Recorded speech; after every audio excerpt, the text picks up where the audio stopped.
ാണ് പഠിപ്പിച്ചുകൊണ്ടിരിക്കാൻ ശ്രമിക്കുന്നത്. കാരണം ഇന്നത്തെ മുതലാളിത്തത്തിനും കമ്പോളത്തിനും ആവശ്യം അതാണ്. ഇതൊന്നും നേരെയാവില്ല എന്ന് പറഞ്ഞു ഉറപ്പിച്ചാൽ മാത്രമേ ഇന്നത്തെ മാതിരി നെറികെട്ട രീതിയിലുള്ള മനുഷ്യനും തമ്മിലുള്ള വ്യത്യാസവും അരാജകത്വവും പടർന്നുകൊണ്ടിരിക്കുകയുള്ളൂ. അപ്പൊ ഇന്ന് വിശ്വാസം എന്നുള്ളത്, ആത്മീയത എന്നത്, യഥാർത്ഥ മതവിശ്വാസം എന്നുള്ളത് ഒരു ജീവശ്വാസം വരെ സൂക്ഷിക്കേണ്ടതായി മാറിയിരിക്കുന്നു ഒരു വിശ്വാസിക്ക്. അപ്പൊ മതത്തെ വെടക്കുന്ന എല്ലാ കാര്യങ്ങളും ഇന്നത്തെ പദാർത്ഥവാദവും മുതലാളി ചെയ്യുന്നത് തനിക്കാക്കി വെടക്കാക്കുക എന്നതാണ്. മതത്തെ കേടുവരുത്താൻ വേണ്ടി ഏറ്റവും ശ്രമിച്ചുകൊണ്ടിരിക്കുന്നത്, അതിന്റെ തെറ്റായ പന്താവിലേക്കുള്ള ചലനങ്ങളെ ത്വരിപ്പിച്ചുകൊണ്ടിരിക്കുന്നത് പദാർത്ഥവാദവും മുതലാളിത്വവുമാണ്. ഈ ഒരു സന്ദിഗ്ധമായിട്ടുള്ള ഒരവസ്ഥയിൽ പ്രബോധനത്തിന് നേരത്തെ പറഞ്ഞ മാതിരി നടന്നു വന്നതിനേക്കാൾ വലിയ വഴികൾ താണ്ടാനിരിക്കുന്നുണ്ട് എന്നതാണ് എനിക്ക് പറയാനുള്ളത്. നേരത്തെ പറഞ്ഞ പോലെ ഇസ്ലാം എന്ന് പറഞ്ഞാൽ മുസ്ലിങ്ങളുടെ മാത്രമല്ല എന്ന് പറഞ്ഞ മാതിരി തന്നെ പ്രബോധനം എല്ലാ മതത്തിലുള്ള ആളുകളെയും അഭിസംബോധന ചെയ്യുന്നതായി മാറിക്കൊണ്ടിരിക്കണമെന്നാണ്. എല്ലാ മതങ്ങളുടെ അകത്തും പിന്നെ ഇസ്ലാമിന്റെ ഘടകങ്ങളുണ്ട്, ഒളിഞ്ഞു കിടക്കുന്നുണ്ട്. ഇതിനെ ഈ കൂട്ടത്തിലെ നല്ല വഴിക്ക് നീങ്ങുന്നവരെ, മറ്റു മതത്തിലുള്ള യഥാർത്ഥ വിശ്വാസികളെ കൈകോർത്ത് പിടിച്ചുകൊണ്ട് വിശ്വാസത്തിൻ്റെതായ ആത്മീയതയുടേതായിട്ടുള്ള മൂല്യബോധത്തിൻ്റെതായ ഒരു ലോകത്തേക്ക് നടക്കാൻ പ്രബോധത്തിന് കഴിയണമെന്നാണ് എനിക്ക് ഒരു എഴുത്തുകാരൻ എന്നുള്ള നിലയ്ക്ക് എനിക്ക് പറയാനുള്ളത്. കാരണം മുസ്ലിങ്ങളെ മാത്രം അഭിസംബോധന ചെയ്യുന്ന ആ നിലയ്ക്ക് ഇപ്പോഴും മുസ്ലിങ്ങളെ മാത്രമല്ല, ഇസ്ലാമിക കാര്യങ്ങൾ എന്ന് പറഞ്ഞാൽ മുസ്ലിങ്ങൾക്ക് മാത്രമുള്ളതല്ല, അഭിസംബോധന ചെയ്യുന്ന ഒരു പ്രസിദ്ധീകരണമായി ചുരുങ്ങാതെ മറ്റ് മതവിശ്വാസികളായിട്ടുള്ള ആൾക്കാരെ, അവരെ മതത്തിന്റെ തെറ്റായ മാർഗങ്ങളിലേക്ക്, അവരെ വർഗീയവാദത്തിന്റെയും മറ്റുമുള്ള മാർഗങ്ങളിലേക്ക് പോകാതെ അതിലുള്ള യഥാർത്ഥമായിട്ടുള്ള വിശ്വാസത്തിന്റെ കണികകൾ കൂട്ടിയോജിച്ചുകൊണ്ട് അഭിസംബോധന ചെയ്യാനുള്ള ഒരു മാർഗത്തിലേക്ക് കൂടി തീർച്ചയായിട്ടും പ്രബോധനം വളർന്നു വരേണ്ടത് ഇന്ന് കാലഘട്ടത്തിന്റെ ആവശ്യമാണ് എന്നതിൽ യാതൊരു സംശയവുമില്ല. യഥാർത്ഥ വിശ്വാസിക്ക് പിന്നെ മതം, എന്റെ മതം എന്നുള്ള പിന്നെ വ്യത്യാസങ്ങളിലൊക്കെ അതിജീവിക്കാനുള്ള ഒരു ശക്തിയുണ്ട്.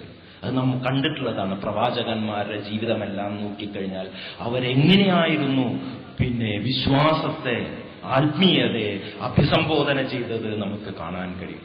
അപ്പോ മനുഷ്യൻ ഒരേ സൃഷ്ടകർത്താവിന്റെ മക്കളാണ് എന്നുള്ള ബോധം വെച്ചുകൊണ്ടുള്ള ഒരു പെരുമാറ്റം ഇന്ന് ആവശ്യമാണ്. അപ്പോ ഇന്നത്തെ അശ്ലീലമായിട്ടുള്ള സാമ്പത്തിക അധികാര വ്യവസ്ഥിതിക്കെതിരായിട്ടുള്ള, പിന്നെ ഇന്ത്യയിൽ നമുക്കറിയാം, ഇന്ത്യയിൽ ഏറ്റവും വലിയ വിപ്ലവ പ്രസ്ഥാനമായിട്ടുള്ള ഭക്തി പ്രസ്ഥാനമായിരുന്നു എന്നറിയാം. ഇന്ത്യയിൽ 16-ാം നൂറ്റാണ്ടിലുണ്ടായിട്ടുള്ള ഭക്തി പ്രസ്ഥാനമാണ് രാജാക്കന്മാരോടും ചക്രവർത്തികളും ഞാനും നിനക്ക് തുല്യനാണ് ദൈവത്തിന്റെ മുമ്പിൽ എന്ന് പറയാനുള്ള ചങ്കൂറ്റം കാണിച്ച് അതിന്റെ ഒരു പുത്രനായിരുന്നു നമ്മുടെ ഭാഷാപിതാവായിട്ട് കരുതുന്ന പിന്നെ തുഞ്ചത്ത് ആചാര്യനല്ല. അപ്പോ ആത്മീയതയ്ക്ക്, മതത്തിന്, വിശ്വാസത്തിന് വളരെ വിപ്ലവാത്മകമായ ഒരു മൂല്യമുണ്ട്. അത് ഉയർത്തിപ്പിടിക്കാൻ എല്ലാ വിശ്വാസികളെയും, എല്ലാ മതത്തിലുള്ള യഥാർത്ഥ വിശ്വാസികളെയും ഇസ്ലാമിന്റെ നാമത്തിൽ, കാരണം അടിസ്ഥാനപരമായിട്ട് എല്ലാ വിശ്വാസവും ഇസ്ലാമാണ് എന്ന് വിശ്വസിക്കുന്ന സമയത്ത് നാമത്തിൽ കൂട്ടിയിണക്കാനും മുന്നോട്ട് കേവലമായിട്ടുള്ള പദാർത്ഥവാദത്തിനും ആർത്തിയുടെയും ഉപഭോഗത്തിൻ്റെതുമായിട്ടുള്ള ഒരു ലോകത്തിനെതിരെ ഉയർന്നു പോകാൻ, കൈകോർത്ത് പിടിക്കാൻ പ്രബോധനത്തിന് സാധിക്കട്ടെ എന്ന് ഞാൻ പ്രാർത്ഥിക്കുന്നു, ആശംസിക്കുന്നു. ആ സാധിക്കുമെന്ന ഉറപ്പോടുകൂടി സർവശക്തനെ പ്രാർത്ഥിച്ചുകൊണ്ട് ഞാൻ വാക്കുകൾ അവസാനിപ്പിക്കുന്നു. നന്ദി, നമസ്കാരം.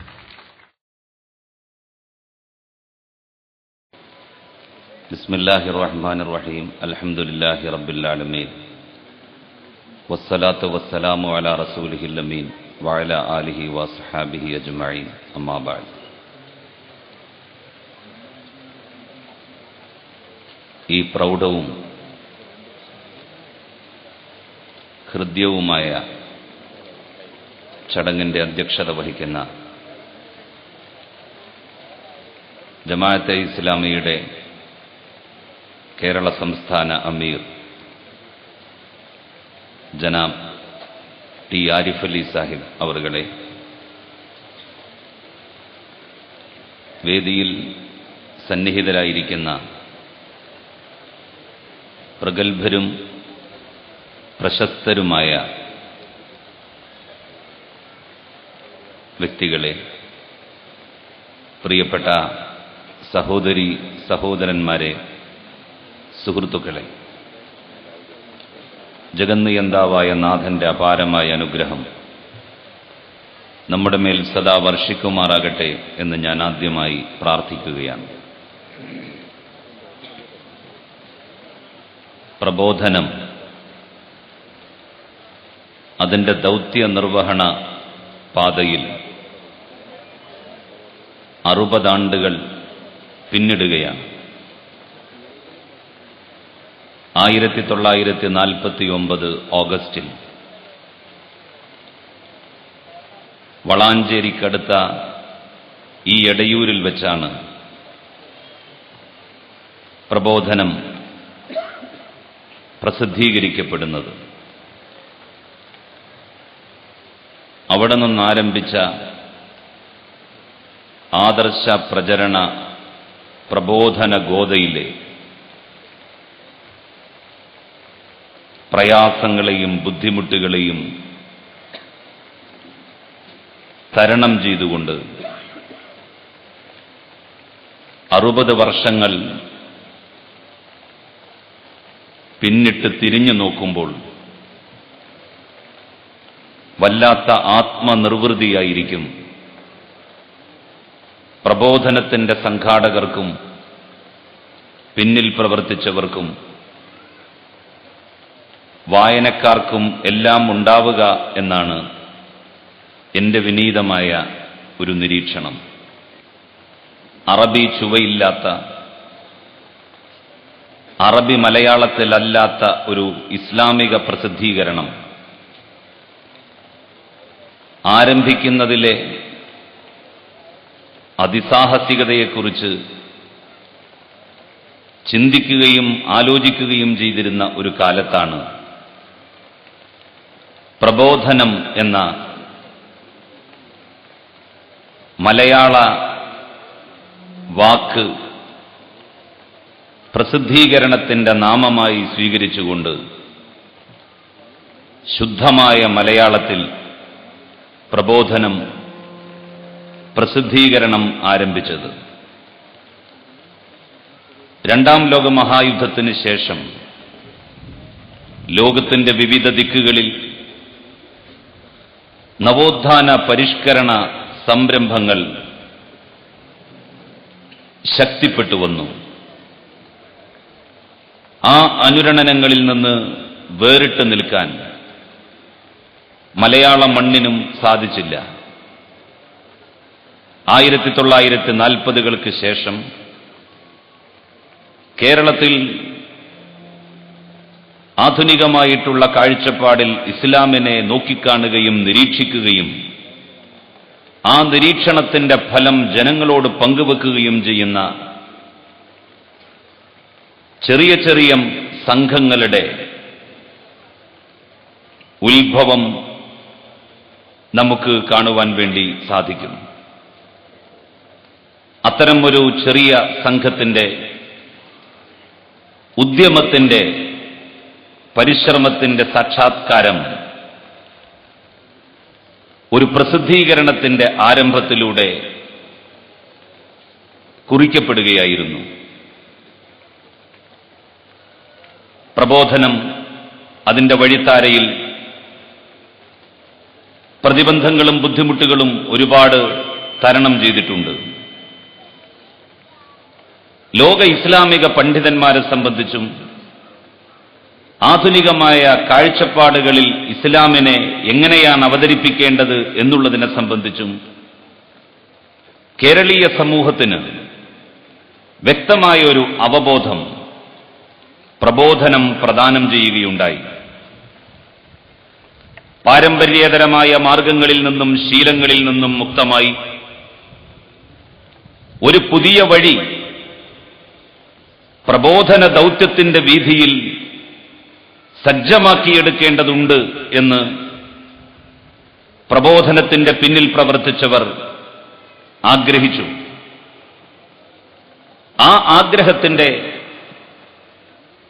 ആവിഷ്കാരമായിരുന്നു പ്രബോധനത്തിൽ പ്രസിദ്ധീകൃതമായ ഓരോ ലേഖനവും.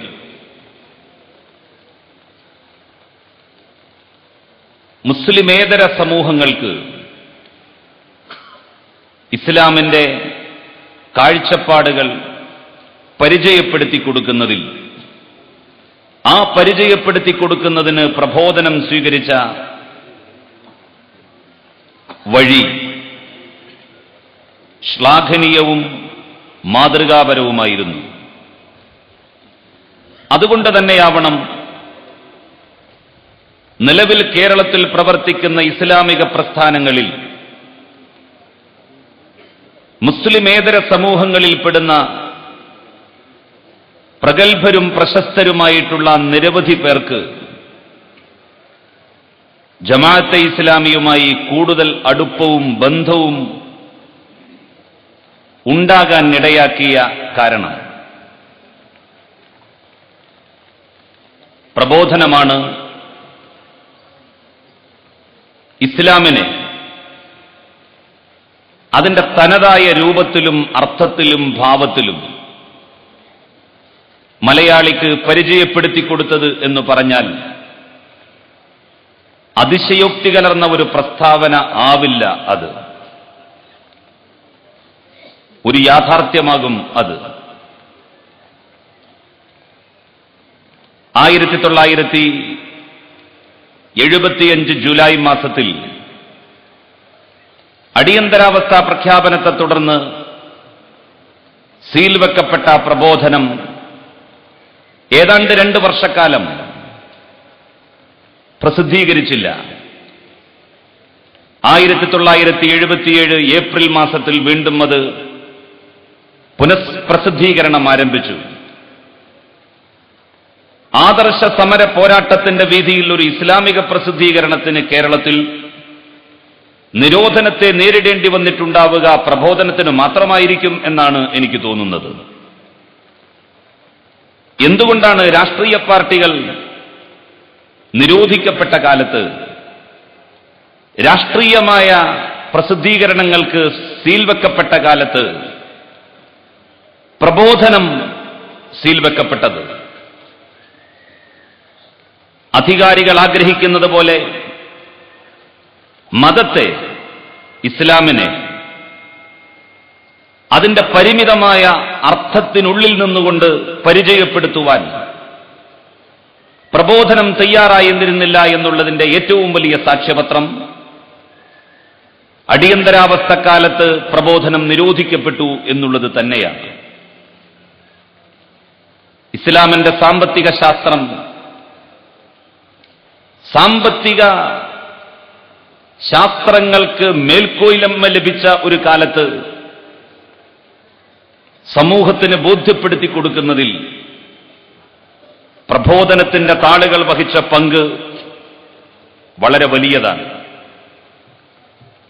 ഇസ്ലാമിക് ബാങ്കിംഗ് എന്ന കൺസെപ്റ്റ് ഒരു ഗവൺമെന്റ് അംഗീകരിച്ചു, ഒരു സർക്കാർ സംവിധാനം അത് സ്വീകരിക്കുവാൻ മുന്നോട്ട് വന്നു.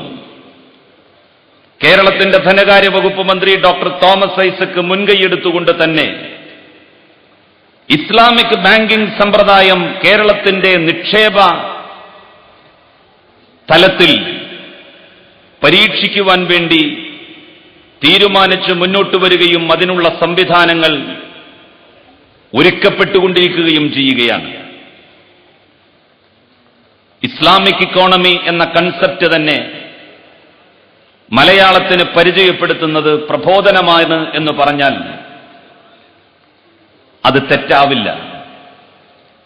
ആ ദൗത്യം അതിന്റെ സമ്പൂർണമായ അർത്ഥത്തിൽ വിജയിച്ചിരിക്കുന്നു. മതത്തിൽ നിന്ന് വേറിട്ട ഒരു വ്യക്തിത്വം രാഷ്ട്രീയത്തിനില്ല എന്ന് ജമാഅത്തെ ഇസ്ലാമിയും പ്രബോധനവും ഒരു കാലത്ത് പ്രഖ്യാപിച്ചു. ആ പ്രഖ്യാപനത്തോട് വൈമുഖ്യം കാണിച്ച് പുറംതിരിഞ്ഞു നിന്ന നിരവധി പേരുണ്ടായിരുന്നു. പക്ഷേ കാലാന്തരത്തിൽ മതമൂല്യങ്ങളെ നിരാകരിച്ചുകൊണ്ടുള്ള രാഷ്ട്രീയ പ്രവർത്തനം മൂല്യങ്ങളുടെ ശവപ്പറമ്പാക്കുന്ന ഒരു രാഷ്ട്രീയ പ്രതലത്തിലേക്കാകും നമ്മെ നയിക്കുക എന്നുള്ള തിരിച്ചറിവ് മുഴുവൻ ജനങ്ങളിലും ഉണ്ടാക്കി. നേരത്തെ രാമനുണ്ണി സൂചിപ്പിച്ച വാക്ക് ഞാൻ ഒരിക്കൽ കൂടി ആവർത്തിക്കുന്നു. മഹാത്മാഗാന്ധി ഇന്ത്യയുടെ രാഷ്ട്രീയ നഭോമണ്ഡലത്തിൽ ജ്വലിച്ചു നിന്ന കാലത്ത് നമ്മളുടെയൊക്കെ മനസ്സിൽ ഇന്നും ഗാന്ധിയുടെ ആശയങ്ങളും അദ്ദേഹത്തിന്റെ ചിന്തകളും സ്ഥാനം പിടിച്ചിരിക്കുന്നു. അക്കാലത്ത് മഹാത്മാഗാന്ധി പറഞ്ഞ ഒരു വാക്കുണ്ട്: മതമുക്തമായ രാഷ്ട്രീയം എനിക്ക് മരണതുല്യമാണ്. പ്രബോധനം ഒരു കാലത്ത് മുന്നോട്ട് വെച്ച ആ ചിന്തക്ക്, ആലോചനക്ക് പിന്നീട് സമൂഹത്തിൽ സ്വീകാര്യത ലഭിക്കുന്ന കാഴ്ചയാണ് നമ്മൾ കണ്ടത്. ഞാൻ എന്റെ വാക്കുകൾ ദീർഘിപ്പിച്ചു കൊണ്ടുപോകണം എന്നാഗ്രഹിക്കുന്നില്ല.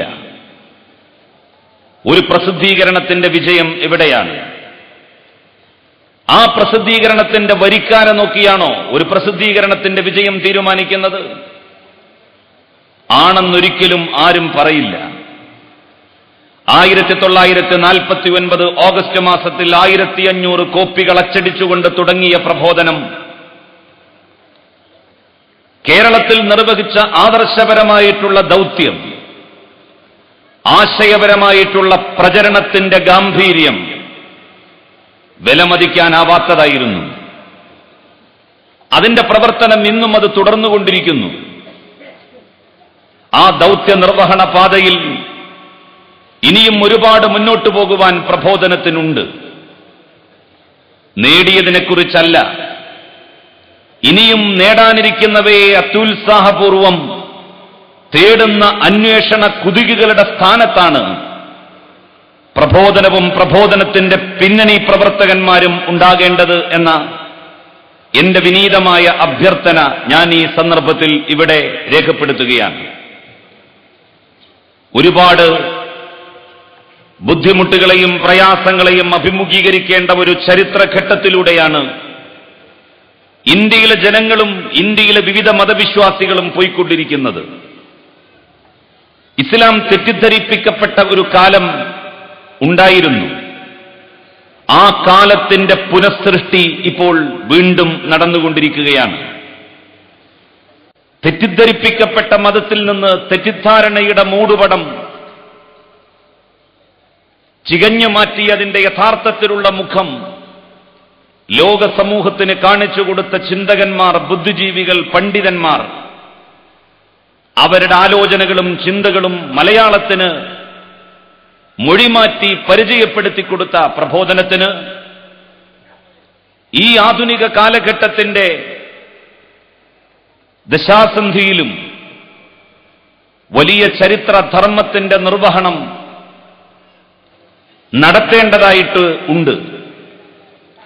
തീവ്രവാദവും ഭീകരവാദവും ഇസ്ലാമിന്റെ അഭിവാജ്യമായ സന്തതികളും ഘടകങ്ങളുമാണ് എന്ന് പ്രചരിപ്പിക്കപ്പെടുന്ന ഒരു സമയത്ത്, ഒരു ശപിക്കപ്പെട്ട കാലത്ത് അതിനെതിരായിട്ടുള്ള ശക്തമായ പ്രചരണത്തിൽ വ്യാപൃതമായിരിക്കുന്നു ലോകത്തിലെ വിവിധ ദിക്കുകളിലെ ചിന്തകന്മാരും ബുദ്ധിജീവികളും പണ്ഡിതന്മാരും എല്ലാം. ആ വഴിയിൽ പ്രബോധനം അടിയുറച്ച നിലപാട് സ്വീകരിക്കുന്നു എന്നുള്ളത് കഴിഞ്ഞ 60 വർഷത്തിനുള്ളിൽ കെട്ടിലും മട്ടിലും ഭാവത്തിലും പ്രബോധനത്തിന് മാറ്റമുണ്ടായി എന്നുള്ളത് ശരിയാണെങ്കിലും ആദർശ പോരാട്ടത്തിന്റെ വഴിയിലും ആശയപ്രചരണത്തിന്റെ വീഥിയിലും 949 ഓഗസ്റ്റിൽ ആദ്യത്തെ ലക്കം പ്രസിദ്ധീകരിക്കുമ്പോൾ എവിടെയായിരുന്നോ പ്രബോധനവും പ്രബോധനത്തിന്റെ പിന്നണിയിൽ പ്രവർത്തിച്ചവരും ഉണ്ടായിരുന്നത്, അവിടെ നിന്ന് ഒരണി വ്യത്യാസം പോലും, ഒരു കടുകുമണി വ്യത്യാസം പോലും ഉണ്ടായിട്ടില്ല പ്രബോധനത്തിന് എന്ന് വ്യക്തമാക്കുന്നതാണ്. ഈ ആദർശനിഷ്ഠയുടെ പാശം മുറുകെ പിടിച്ചുകൊണ്ട് ഇനിയും ഒരുപാട് പതിറ്റാണ്ടുകളും നൂറ്റാണ്ടുകളും മുന്നോട്ടുപോയി ഈ ലോകത്ത് ജീവിക്കുന്ന മുഴുവൻ മനുഷ്യർക്കും ശരിയുടെ വഴി, നേരിന്റെ വഴി കാണിച്ചു കൊടുക്കുവാനുള്ള സൗഭാഗ്യം പ്രബോധനത്തിനുണ്ടാകട്ടെ എന്ന് ആത്മാർത്ഥമായി ആഗ്രഹിക്കുകയും അഭിലഷിക്കുകയും അങ്ങനെ പ്രാർത്ഥിക്കുകയും ചെയ്തുകൊണ്ട് ഈ ചടങ്ങിന് എല്ലാവിധ ഭാവുകങ്ങളും നന്മകളും ആശംസകളും അർപ്പിച്ചുകൊണ്ട് ഞാൻ എന്റെ വാക്കുകൾക്ക് വിരാമമിടുന്നു. വാഖിറു ദഅ്വാനാ അൽഹംദുലില്ലാഹി റബ്ബിൽ ആലമീൻ. അസ്സലാമു അലൈക്കും വറഹ്മത്തുള്ളാഹി വബറകാതുഹു. വളരെ ശ്രേഷ്ഠമായ ഒരു പരിപാടിയിലാണ് നാം സംബന്ധിച്ചു കൊണ്ടിരിക്കുന്നത്. പ്രബോധനത്തിന്റെ 60ാം വാർഷിക ആഘോഷ പരിപാടികളുടെ ഉദ്ഘാടനമാണ് ഇവിടെ നടന്നുകൊണ്ടിരിക്കുന്നത്. ചില പത്രങ്ങൾക്ക് മനുഷ്യ സമൂഹത്തിന്റെ ചരിത്രത്തിലും ആ സമൂഹത്തിന്റെ നവോത്ഥാനത്തിലും പരിഷ്കരണത്തിലും വലിയ പങ്കാളിത്തം നമുക്ക് കാണാൻ സാധിക്കും. ഇസ്ലാമിക ചരിത്രത്തിലും ഇതുപോലെ ചില പത്രങ്ങൾ കഴിഞ്ഞുപോയിട്ടുണ്ട്. ജമാലുദ്ദീൻ അഫ്ഗാനിയും മുഹമ്മദ് അബ്ദുവും ആരംഭിച്ച് നടത്തി വന്നിരുന്ന അൽ ഉർവത്തുൽ വുസ്ഖ എന്ന് പറയുന്ന പത്രം, റഷീദ് റിള നടത്തിയിരുന്ന മജല്ലത്തുൽ മനാർ എന്ന് പറയുന്ന പത്രം, മൗലാന അബുൽ കലാം ആസാദിന്റെ അൽ ഹിലാൽ എന്ന പത്രം, മൗലാന മൗദൂദിയുടെ തർജുമാനുൽ ഖുർആൻ എന്ന പത്രം, ഇങ്ങനെയുള്ള പത്രങ്ങളെല്ലാം തന്നെ മുസ്ലിം സമുദായത്തിന്റെ നവോത്ഥാന ചരിത്രത്തിൽ വലിയ ഭാഗഭാഗിത്വം വഹിച്ച പത്രങ്ങളാണ്. ഇതുപോലെയുള്ള ഒന്നാണ് നമ്മുടെ 60ാം വാർഷികം ആഘോഷിക്കുന്ന പ്രബോധനം എന്നതും ഇതുവരെ നടന്ന പ്രഭാഷണങ്ങളിലൂടെ നമുക്ക് ബോധ്യമായിട്ടുണ്ടായിരിക്കും. പ്രബോധനത്തെ സംബന്ധിച്ചിടത്തോളം ഞങ്ങളൊക്കെ അതിന്റെ ആളുകളും വക്താക്കളുമായിട്ടാണ് ഈ നാട്ടിൽ ജനിച്ചതും വളർന്നതും. ഞങ്ങളുടെ കുട്ടിക്കാലത്ത് തന്നെ ഇവിടെ പ്രബോധനം നടക്കുന്നുണ്ട്. ആ പ്രബോധനത്തിന്റെ ഓഫീസും ഇവിടെ പ്രവർത്തിച്ച് കൊണ്ടിരുന്ന സ്ഥലവുമൊക്കെ ഇന്നും വലിയ മാറ്റങ്ങളൊന്നുമില്ലാതെ നിലകൊള്ളുന്നുണ്ട്. പ്രാഥമിക മദ്രസകളിൽ പഠിക്കുന്ന ഞങ്ങൾക്ക് 6 വയസ്സും 7 വയസ്സുമൊക്കെ ആയിരുന്ന കാലത്ത് ജമാഅത്തെ ഇസ്ലാമിയുടെ നേതാക്കന്മാർ വന്ന് ഞങ്ങളെ പഠിപ്പിക്കാറുണ്ടായിരുന്നു. പി കെ അബ്ദുള്ള സാഹിബ്, മൂസ വാണിമേല്, അതുപോലെ കൊടിയത്തൂർ ഇബ്രാഹിം മൗലവി, KPK അഹമ്മദ് മൗലവി, അബ്ദുൽ അഹദ് തങ്ങൾ പോലെയുള്ള ആളുകളൊക്കെ ആയിരുന്നു ഞങ്ങളെ പ്രാഥമിക മദ്രസയിൽ പഠിപ്പിച്ചിരുന്നത്. അവർ ഇവിടുത്തെ പ്രബോധനത്തിന്റെ പ്രവർത്തകന്മാരും അതുപോലെ ജമാഅത്തെ ഇസ്ലാമിയുടെ ഓഫീസിലെ ആളുകളുമായിരുന്നു. ഞങ്ങൾ കുട്ടികൾക്ക് ജമാഅത്തെ ഇസ്ലാമിക്കാരാണ് ഞങ്ങൾ എന്നുള്ള ഒരു തോന്നൽ ഉണ്ടാവുകയും അതിന്റെ ആളുകളായിട്ട് ഞങ്ങൾ അഭിനയിച്ച് നടക്കുകയും ചെയ്യാറുണ്ടായിരുന്നു. ഓഫീസിലൊക്കെ വരുമ്പോൾ കാര്യമായ പണിയൊന്നും ഇല്ല എങ്കിൽ ഒഴിവു സമയങ്ങളിൽ ഓഫീസിൽ വരിക, അവിടെ നടക്കുന്ന കമ്പോസിങ്ങും അതുപോലെ അച്ചടിയും അവിടെ ഇരുന്നു കൊണ്ട് ജോലി ചെയ്യുന്ന ആളുകൾക്ക് വേണ്ട ചെറുകിട സേവനങ്ങളുമൊക്കെ അനുഷ്ഠിച്ചു കൊടുക്കുക, ഇതായിരുന്നു ഞങ്ങളുടെ സ്വഭാവം. ഒരു സംഭവം ഞാൻ ആലോചിച്ചു നോക്കുകയാണ്. ഇവിടെ നമ്മുടെ ഒരു പ്രസ്ഥാന പ്രവർത്തകന്റെ ഒരു പീടിക, VP കുഞ്ഞാമത് സാഹിബിന്റെ ഒരു പീടികയുടെ തിണ്ണയിൽ തങ്ങളിരിക്കുമ്പോൾ കുട്ടിയായി എന്നോട് പറഞ്ഞു കുറച്ച് പൈസക്ക് പഴം വാങ്ങിക്കൊണ്ടുവരാൻ വേണ്ടി പറയുകയുണ്ട്. അങ്ങനെ പഴം വാങ്ങിക്കൊണ്ടുവന്ന് ഞാനത് തങ്ങളുടെ വീട്ടിൽ എത്തിച്ചു കൊടുത്തു. തങ്ങൾ എന്നെയും കാത്തുകൊണ്ട് അവിടെ ആ പീടികക്കലായിൽ ഇരിക്കുകയാണ്. കുറെ കഴിഞ്ഞിട്ടും എന്നെ കാണുന്നില്ല. പിന്നീട് കുറെ സമയത്തിന് ശേഷം ഞാൻ അവിടെ എത്തിയപ്പോൾ എന്താ പഴം കിട്ടിയില്ലേ എന്ന് ചോദിച്ചപ്പോൾ അത് ഞാൻ വീട്ടിൽ എത്തിച്ചു കൊടുത്തിട്ടുണ്ട് എന്ന് പറയുകയുണ്ട്. അപ്പൊ തങ്ങള് അവിടെ 2 മിനിറ്റ് കൊണ്ട് വാങ്ങി തങ്ങളെ ഏൽപ്പിക്കേണ്ട ഒരു കാര്യമാണ്. തങ്ങളുടെ വീട്ടിൽ അത് കൊണ്ടു കൊടുക്കുന്നതിൽ എന്തോ ഒരു ആനന്ദം തോന്നുന്ന ഒരു പ്രകൃതം, അങ്ങനെയുള്ള ഒരു ബന്ധം ജമാഅത്തെ ഇസ്ലാമിയും അതിന്റെ പത്രവും ഓഫീസുമായിട്ടൊക്കെ അന്ന് ഞങ്ങൾക്കുണ്ടായിരുന്നു. ഇവിടെ ഈ സദസ്സിൽ കാണുന്ന ഒരുപക്ഷെ VP മുഹമ്മദ് അലി സാഹിബ്, K മുഹമ്മദ് അലി സാഹിബ്, മർഹൂം C മുഹമ്മദ്, അതുപോലെ തന്നെ നമ്മുടെ മർഹൂം അബ്ദുൽ ഹയ്യ് പോലെയുള്ള ആളുകൾ പ്രബോധനത്തിലെ കമ്പോസിറ്റർമാരും അതിന്റെ പ്രവർത്തകന്മാരുമായിരുന്നു. അപ്പൊ അവരൊക്കെ ജോലിയെടുക്കുന്നത് നോക്കിക്കൊണ്ടിരിക്കുക. ബാവക്ക എന്ന് പറയുന്ന ഞങ്ങളുടെ പ്രിയപ്പെട്ട സഹോദരൻ മർഹൂം, അദ്ദേഹം ഈ വിഷയം തിരിക്കുന്നത് കണ്ടുകൊണ്ടിരിക്കുക. ഇതൊക്കെ ഞങ്ങളുടെ ഒരു വിനോദമായിരുന്നു. പിന്നെ ഇത് വായിക്കാനും മനസ്സിലാക്കുവാനും ഒക്കെ തുടങ്ങിയപ്പോഴാണ് ഇത് വലിയ ഒരു കാര്യമാണ് എന്നും ഇതിന്റെ പിന്നിൽ വലിയ ചില ആശയങ്ങളും അതുപോലെ ചില ഉത്തരവാദിത്വങ്ങളും ഒക്കെ ഉണ്ട് എന്നും ഇതിന്റെ പിന്നിൽ പ്രവർത്തിച്ചുകൊണ്ടിരിക്കുന്ന ആളുകള് യഥാർത്ഥത്തിൽ ഈ കാലഘട്ടത്തിലെ വളരെ വിശിഷ്ടമായ വ്യക്തിത്വങ്ങളാണ് എന്നുമൊക്കെ ബോധ്യപ്പെടാൻ തുടങ്ങിയത്. പ്രബോധനം അതിന്റെ തുടക്കം മുതൽ തന്നെ അതിന്റെ ദൗത്യത്തെ സംബന്ധിച്ച് ബോധവാന്മാരായ പ്രവർത്തകന്മാരായിരുന്നു അതിന് ഉണ്ടായിരുന്നത്. ആ ദൗത്യം എന്താണ് എന്ന് അതിന്റെ ആദ്യത്തെ ലക്കത്തിൽ തന്നെ പറയുന്നുണ്ട്. ആ പറയുന്ന പ്രസ്താവനയിൽ നമുക്ക് പ്രബോധനത്തിന്റെ ശില്പികളുടെ വിനയവും അതുപോലെ എന്തൊരു കർമ്മരീതിയായിരിക്കും, നയപരിപാടികളായിരിക്കും അത് സ്വീകരിക്കുക എന്നുള്ളതും വ്യക്തമായി ബോധ്യപ്പെടുന്നതാണ്.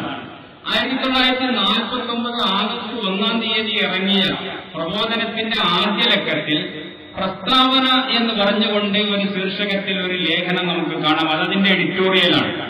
അത് പറയുന്നുണ്ട്, കേവലം അജ്ഞരും അശക്തരുമായ ഞങ്ങൾ സർവശക്തനും സർവജ്ഞനുമായ അള്ളാഹുവിൽ മാത്രം ബലമേൽപ്പിച്ചുകൊണ്ട് പത്രലോകത്തേക്ക് കാലെടുത്തു വെക്കുന്നു.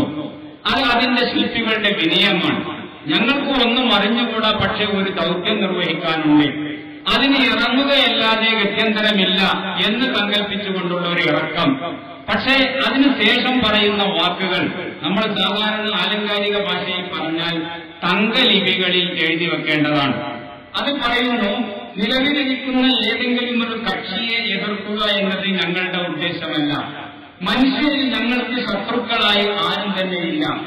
എല്ലാ സമുദായക്കാരെയും വർഗക്കാരെയും സഹോദരങ്ങളായിട്ടാണ് ഞങ്ങൾ വീക്ഷിക്കുന്നത്. സത്യം അതെവിടെയാണെങ്കിലും ഏത് സമുദായത്തിന്റെയോ വർഗത്തിന്റെയോ കൈവശമാണെങ്കിലും ഞങ്ങളുടെ മിത്രമാണ്. അസത്യം അത് ഞങ്ങളിൽ തന്നെയാണെങ്കിലും ഞങ്ങളുടെ ശത്രുവാണ്. ഇത് അതിന്റെ തുടക്കം മുതലേ പ്രബോധനം മുറുകെ പിടിച്ച അതിന്റെ പോളിസിയായിരുന്നു, അതിന്റെ നയനിലപാടായിരുന്നു എന്ന് നമുക്ക് മനസ്സിലാക്കാൻ സാധിക്കും. പ്രബോധനം മാസികയുടെ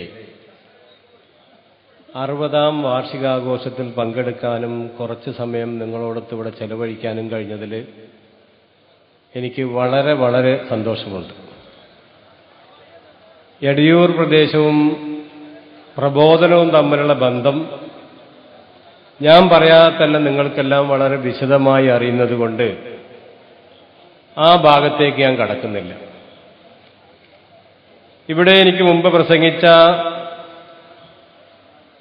നമ്മുടെ പ്രിയപ്പെട്ട പ്രാസംഗികൻ പറഞ്ഞതുപോലെ 1949 ആഗസ്റ്റ് മാസം 1-ാം തീയതി പ്രബോധനത്തിന്റെ ആദ്യ ലക്കം പുറത്തിറങ്ങിയ ആ സമയം പ്രസ്താവന എന്ന പേരിൽ മുഖപ്രസംഗം ഏകദേശം ഒരു 10-12 പേജോളമുള്ള മുഖപ്രസംഗം അച്ചടിച്ചു വന്നു എന്നാണ് ഞാൻ മനസ്സിലാക്കുന്നത്. അതിന്റെ കോപ്പി ഞാൻ അടുത്ത കാലത്ത് കാണുകയുണ്ടായി. അതിൽ 4-ാമത്തെ പേജിലാണ് ഇപ്പൊ ഇവിടെ വായിച്ചാൽ ഇപ്പൊ ഇവിടെ സൂചിപ്പിച്ച പ്രസ്താവനയുള്ളത്. അതായത് ഈ പ്രബോധനം എന്ന മാസിക മറ്റുള്ള ഒരു സമുദായത്തിനോ ഒരു വർഗത്തിനോ ഒരു ജാതിക്കോ എതിരായിട്ടുള്ള ഒരു പുസ്തകമല്ല, അല്ലെങ്കിൽ അതിനുള്ളൊരു മാസികയല്ല. അതിന്റെ കാര്യകാരണങ്ങളൊക്കെ ഇവിടെ വളരെ വലിയ രീതിയിൽ അതിനെ വിശദീകരിച്ചു. എന്തുകൊണ്ടാണ് ഈ പത്രം ഇതേപോലുള്ള തുടങ്ങാനുള്ള കാരണം എന്നതിൽ വളരെ വ്യക്തമായിട്ട് പറഞ്ഞിട്ടുണ്ട്, പ്രതിപാദിച്ചിട്ടുണ്ട്. സ്വാഭാവികമായിട്ടും അതാണ് അതിന്റെ ഒരു ഉദ്ദേശശുദ്ധി എന്നുള്ള നിലയിൽ പ്രബോധനത്തിന് ഒരു വശത്തു നിന്നും എതിരുണ്ടാവാൻ വഴിയില്ല. പക്ഷെ സംഗതി മറിച്ചാണ് സംഭവിച്ചത്. ധാരാളം ആൾക്കാർ അതിനെതിരെ നിന്നു. സ്വന്തം സമുദായത്തിൽ നിന്ന് തന്നെ പല പ്രാവശ്യം പല ആൾക്കാർ അതിനെതിരെ നിന്നു. മറ്റുള്ള പ്രബോധനം കാണാത്ത ആൾക്കാർ അല്ലെങ്കിൽ വായിക്കാത്ത ആൾക്കാർ അത് വളരെ മോശമായിട്ടൊരു പ്രസിദ്ധീകരണം അന്ന് ആ കാലത്ത് പ്രചരിപ്പിച്ചു. എന്നിരുന്നാലും അതിന്റെ പിന്നിൽ പ്രവർത്തിച്ച ആൾക്കാരുടെ ഒരു ഐക്യദാർഢ്യം, അവരുടെ ഒരു മനസ്സിന്റെ ഉറപ്പ്, അല്ലെങ്കിൽ ഒരു ചങ്കുറപ്പ്, അല്ലെങ്കിൽ നിശ്ചയദാർഢ്യം കൊണ്ടാണ് പ്രബോധനം എന്ന പത്രം അല്ലെങ്കിൽ പ്രബോധനം എന്ന മാസിക അല്ലെങ്കിൽ ആ ഒരു പ്രസ്ഥാനം ഇത്രയും വളരെ വലിയൊരു രീതിയിലേക്ക് ഉയർത്താൻ കഴിഞ്ഞത്. ആദ്യത്തെ കാലഘട്ടങ്ങളിലൊക്കെ വളരെ കഷ്ടത അനുഭവിച്ചുകൊണ്ട് പത്രം തിരൂരിൽ നിന്നും, ഇവിടെ ആൾക്കാർ സംസാരിച്ചിട്ടുണ്ടാവും, റിപ്പീറ്റേഷൻ ആയതുകൊണ്ട് ക്ഷമിക്കണം, തിരൂരിൽ നിന്നും അച്ചടിച്ച് ഇവിടെയുള്ള ഒരു നിസ്കാരപ്പള്ളിയിൽ കൊണ്ടുവന്ന് അത് പാക്ക് ചെയ്യാനും അത് കടലാസ് എഴുതാനും അഡ്രസ് എഴുതാനും മറ്റുള്ള ആൾക്കാർക്ക് എത്തിച്ചു കൊടുക്കാനും ധാരാളം ആൾക്കാർ സന്നദ്ധ സേവകരായി ഇവിടെ നിന്നിരുന്നു എന്നുള്ളത് നമ്മളൊക്കെ ഇരുത്തി ചിന്തിപ്പിക്കുന്ന സംഗതിയാണ്. അതുകൊണ്ട് തന്നെയാണ് ഈ പത്രവും ഇത്രയധികം വളരെ വിശാലമായ രീതിയിൽ അന്ന് പിന്നെ ജനങ്ങളിലേക്ക് എത്തിച്ചേരാൻ അതിന് കഴിഞ്ഞത്. ഞാനൊരു പ്രബോധനം സ്ഥിര വായനക്കാരനല്ല. കുറച്ചു കാലമായി എനിക്ക് ഒരു വരി സംഖ്യ എന്നുള്ള നിലയിൽ ഞാൻ അടച്ചതിന്റെ പേരിൽ എനിക്ക് കുറച്ചു കാലം കിട്ടിയിരുന്നു. പക്ഷെ ഞാൻ ആദ്യമായിട്ട് പ്രബോധനം പത്രം കാണുന്നത് 975കളിലാണ്. അതിന് മുമ്പ് കണ്ടിട്ടാണ്, പക്ഷെ സീരിയസ് ആയിട്ട് കാണുന്നത് 975 അടിയന്തരാവസ്ഥ വന്നു. ജമാഅത്തിന്റെ കുറേയധികം പ്രവർത്തകരെ അറസ്റ്റ് ചെയ്തു. പ്രബോധനം പത്രവും മറ്റുള്ള പ്രസിദ്ധീകരണങ്ങളൊക്കെ നിർത്തിവെച്ചു. ആ കാലഘട്ടങ്ങളിൽ പ്രബോധനം പത്രത്തിന്റെ കുറച്ച് പഴയ ലക്കങ്ങളും ജമാഅത്തെ ഇസ്ലാമിയുടെ കുറച്ച് പ്രസിദ്ധീകരണങ്ങളും ഒരു ജമാഅത്ത് പ്രവർത്തകനെയും കുറച്ച് ദിവസം സംരക്ഷിക്കാനുള്ള ഒരു ചുമതല എനിക്കുണ്ടായി.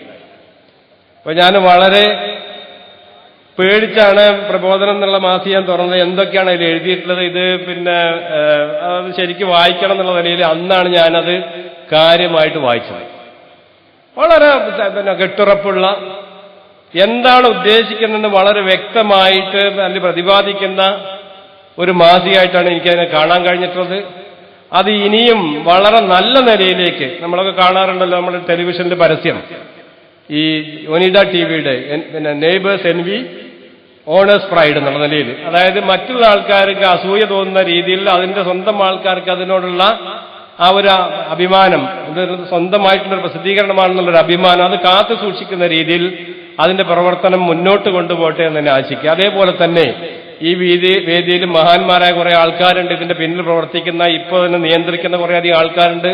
എനിക്ക് അവരോടൊരു അഭ്യർത്ഥനയുള്ളത്, ബാക്കിയുള്ള കാലത്ത് ചിന്തിക്കാൻ വേണ്ടിയിട്ടുള്ളതാണ്. ഇന്ന് പത്രങ്ങളും അതുപോലെ തന്നെ നമ്മുടെ മാസികകൾക്കൊക്കെ വളരെ വലിയ സ്ഥാനമുണ്ട് എങ്കിലും ഇന്നത്തെ ജനങ്ങളിലേക്ക് കൂടുതൽ നല്ല നിലയിൽ എത്തിക്കാൻ കഴിയുന്നത് നമുക്ക് ദൃശ്യമാധ്യമങ്ങളാണ്. അതിനെപ്പറ്റിയും ഇതിന്റെ പിന്നിലുള്ള പ്രവർത്തകര് ചിന്തിക്കണമെന്ന് അഭ്യർത്ഥിച്ചുകൊണ്ട് ഇതിനുള്ള എല്ലാ ഇപ്പൊ കണ്ടോ, ജനങ്ങളുടെ ആഗ്രഹം അതാണ്. കാരണം അതാണെന്ന് ശരിക്കും ആൾക്കാരത് ശരിക്കും ശ്രദ്ധിക്കുന്നത്. അപ്പൊ അതിനുവേണ്ടി എല്ലാ ആൾക്കാരും പരിശ്രമിക്കണം. അതിന് എളിയവനായ എന്റെ സഹായം എന്തെങ്കിലും ആവശ്യമുണ്ടെങ്കിൽ അതും ഉണ്ടാകുമെന്ന് ഉറപ്പ് നൽകിക്കൊണ്ട് ഞാൻ എന്റെ വാക്കുകളൊക്കെ സംഭരിക്കുന്നു. അസ്സലാമു അലൈക്കും. ഈ സദസ്സിൽ പങ്കെടുത്തുകൊണ്ടിരിക്കുന്ന പഴയകാല പ്രവർത്തകർ ഒരുപാട് പേരുണ്ട്. ആരോഗ്യം മോശമായിട്ടും വളരെയേറെ പ്രയാസങ്ങൾ സഹിച്ചുകൊണ്ട് മലപ്പുറം ജില്ലയിൽ നിന്നും ഇതര ജില്ലകളിൽ നിന്നുമൊക്കെ ഇവിടെ എത്തിച്ചേർന്ന പഴയകാല പ്രവർത്തകർ ഇപ്പോൾ പ്രസ്ഥാനത്തിന്റെ മുൻനിരയിൽ പ്രവർത്തിച്ചുകൊണ്ടിരിക്കുന്ന നമ്മെപ്പോലെയുള്ളവർക്ക് ഒരു വലിയ സന്ദേശമാണ് അവരുടെ സാന്നിധ്യം പോലും പകർന്നുകൊണ്ടിരിക്കുന്നത് എന്ന് പറയാനാണ് ഞാൻ ആഗ്രഹിക്കുന്നത്.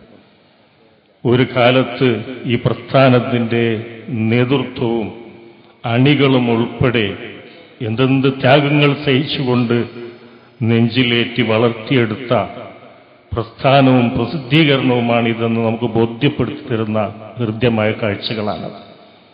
ഒരു വേള അതേ അളവിലൊന്നും സാധിച്ചില്ലെങ്കിലും കേവലം അക്കാഡമി എക്സസൈസുകൾക്ക് അപ്പുറം വൈകാരികമായി തന്നെ നാം നെഞ്ചിലേറ്റേണ്ട പ്രസ്ഥാനത്തിന്റെ എടുറ്റ ഒരു സംഭാവനയാണ് നമ്മുടെ പത്രവും എന്നത് നമ്മൾ മറന്നുപോകരുത് എന്നാണ് ആ വിഷയത്തിൽ ഒന്ന് സൂചിപ്പിക്കാനുള്ളത്. രണ്ടാമത്തെ ഒന്ന്, ഈ 60ാം വാർഷികവുമായി ബന്ധപ്പെട്ടുകൊണ്ട് ഹൽക്ക അമീറിന്റെ ഒരു കുറിപ്പ് നിങ്ങൾ വായിച്ചിരിക്കും. ആ കുറിപ്പ് അവസാനിപ്പിക്കുന്നതും ഒരു വിലാപത്തോടു കൂടിയാണ്. ഒരു ആത്മകഥമോ ഒരു വിലാപമൊക്കെ അതിൽ കാണാം നമുക്ക്. കേരളത്തിലുടനീളം മേഖലാ കൺവെൻഷനുകളിലോ മറ്റോ അമീറും മറ്റു നേതാക്കന്മാരൊക്കെ സഞ്ചരിച്ചു കൊണ്ടിരുന്നപ്പോൾ അതിൽ വന്ന സംശയങ്ങളും അന്വേഷണങ്ങളുമൊക്കെ കേട്ടപ്പോൾ അമീറിന് തോന്നിപ്പോയി, പ്രബോധനം വാരികയെങ്കിലും ഒന്ന് മാനം മര്യാദയ്ക്ക് പ്രവർത്തകർ മുഴുവനായി വായിച്ചിരുന്നെങ്കിൽ എന്ന് അമീർ അതിൽ സൂചിപ്പിക്കുന്നുണ്ട്. വർത്തമാന കാലത്തിന്റെ ചർച്ചകൾക്ക് തൂലികകൾ കൊണ്ട് മറുപടി പറയുന്ന, ഇടപെടുന്ന തരത്തിൽ 60 ആണ്ട് പരമ്പര പൂർത്തീകരിച്ച ഏക ഇസ്ലാമിക പ്രസിദ്ധീകരണമാണ് പ്രബോധനം എന്നത് അതിന്റെ ശ്രദ്ധേയമായ പ്രത്യേകമായ മറ്റ് ഇസ്ലാമിക പ്രസിദ്ധീകരണങ്ങളിൽ നിന്നും വേറിട്ട് നിൽക്കുന്ന ഒരനുഭവം തന്നെയാണ്. കാലിക മലയാള ഭാഷയിൽ ഇസ്ലാമിന്റെ അക്ഷരമാധുര്യം ചാർത്തിക്കൊണ്ട് ഹൃത്തടങ്ങളിൽ നമ്മുടെയൊക്കെ മനസ്സുകളിൽ അത് നേടിയ ഒരു സ്ഥാനം, അതാണ് പ്രബോധനത്തിന്റെ പ്രത്യേകത. വൈജ്ഞാനിക വിപ്ലവങ്ങളെയും സമകാലിക പ്രശ്നങ്ങളെയും തനതായ കെട്ടിലും മട്ടിലും ഉൾച്ചേർത്തുകൊണ്ട് അതതിന്റെ ദൗത്യം നിർവഹിച്ചുകൊണ്ടിരിക്കുന്നു. ഇന്നാകട്ടെ നമുക്കിടയിൽ വളരെ സുപരിചിതമായിക്കൊണ്ട് ഒരു കാലത്ത് 1000 കോപ്പികൾ കൊണ്ട് തുടങ്ങിയെങ്കിൽ ഇന്ന് കേരളക്കരയിലും കേരളത്തിന് പുറത്തുമായിക്കൊണ്ട് പ്രബോധനത്തിന്റെ വായനക്കാരുടെ എണ്ണം അധികരിച്ചുകൊണ്ടേയിരിക്കുന്നു. കർമ്മശാസ്ത്ര ചർച്ചകൾക്കപ്പുറം നിന്നുകൊണ്ട് ദേശീയ അന്തർദേശീയ പ്രശ്നങ്ങൾ വരെ പ്രബോധനം വിശകലനം ചെയ്യപ്പെടുന്നു എന്നതാണ് പ്രബോധനത്തിന്റെ മറ്റൊരു പ്രത്യേകതയായി നമുക്ക് എടുത്തു പറയാവുന്നത്.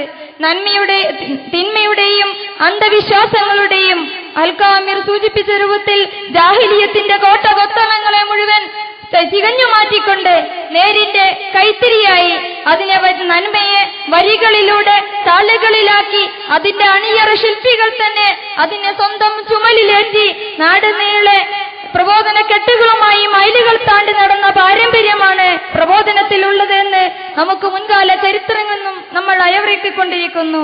അങ്ങനെയുള്ള പ്രബോധനത്തെ നെഞ്ചേറ്റു വാങ്ങിക്കൊണ്ട് അതിന്റെ വാർഷിക പരിപാടികളിൽ, ഈ ഒരു വർഷം നീണ്ടു നിൽക്കുന്ന വാർഷിക പരിപാടികളിൽ മുഴുവൻ വായനക്കാരും പങ്കാളികളായിക്കൊണ്ട് അതിന്റെ പ്രചരണത്തിനും അതിന്റെ വ്യാപനത്തിനും ഇതുവരെ ഉണ്ടായിരുന്ന സ്തുത്യർഹമായ സേവനം അതിനേക്കാൾ ഉപരിയായിക്കൊണ്ട് ഈനുള്ള കാലയളവിലും അതിന്റെ ഓരോ വാർഷികങ്ങൾ കടന്നു വരുമ്പോഴും തുടർന്നും ഉണ്ടാകണമെന്ന് അതിനോടുള്ള അമിതമായ സ്നേഹത്തിലും അതിനോടുള്ള വിധേയത്വത്തിലും ഞാൻ ഒന്നുകൂടി ഓർമ്മപ്പെടുത്തുകയാണ്.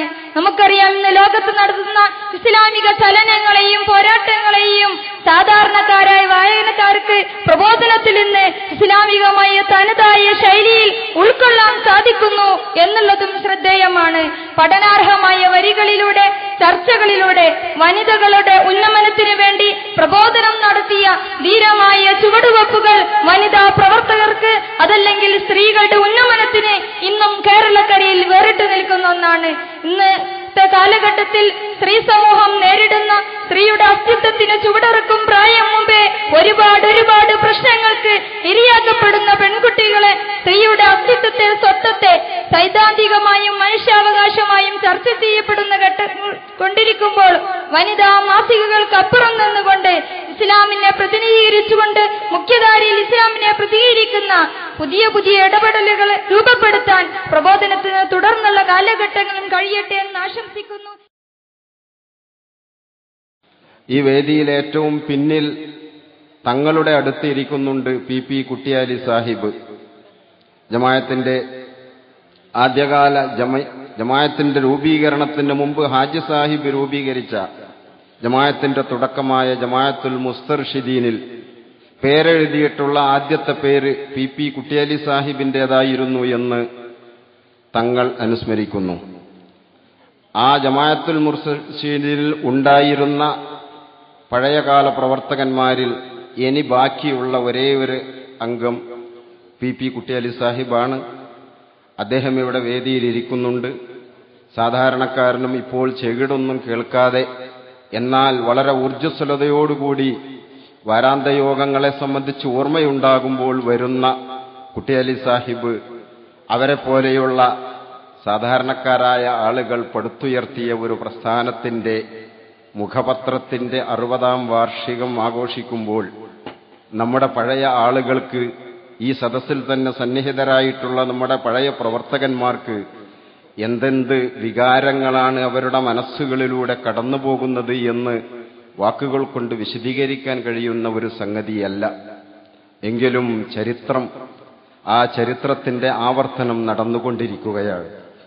അള്ളാഹുവിന്റെ പ്രവാചകന്മാർ നിർവഹിച്ച ആ മഹത്തായ ദൗത്യത്തിന്റെ തുടർച്ച പിൽക്കാലത്ത് വന്ന അതിന്റെ അനുയായികൾ ഏറ്റെടുത്ത് ഭംഗിയായി നിർവഹിച്ചുകൊണ്ടിരിക്കുന്നതിന്റെ ഏറ്റവും നല്ല ഒരു മാതൃകയാണ് അള്ളാഹുവിന്റെ ഈ പ്രസ്ഥാനം, അള്ളാഹുവിന്റെ അനുഗ്രഹമായിട്ടുള്ള നമ്മുടെ പ്രസ്ഥാനവും ആ പ്രസ്ഥാനത്തിന്റെ ജിഹ്വയായിട്ടുള്ള പ്രബോധനവും.